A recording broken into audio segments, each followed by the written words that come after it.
ولا تخزني يوم يبعثون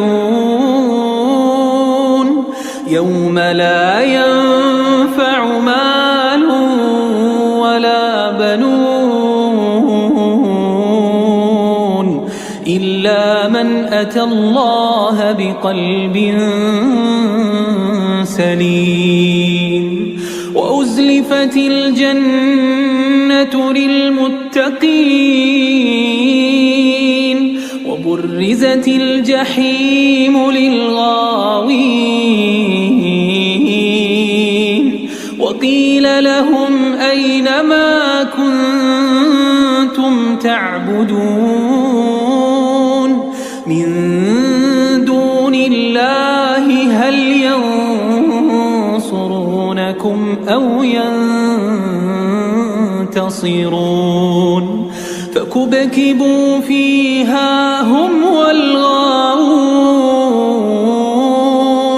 وجنود إبليس أجمعون قالوا وهم فيها يختصمون تالله إن كنا لفي ضلال مبين إذ نسويكم برب العالمين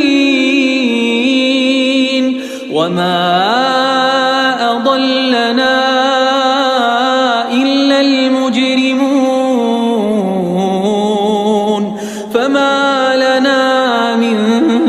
شافعين ولا صديق حميم فلو أن لنا كرة فنكون من المؤمنين إن في ذلك لآية وما كان أكثرهم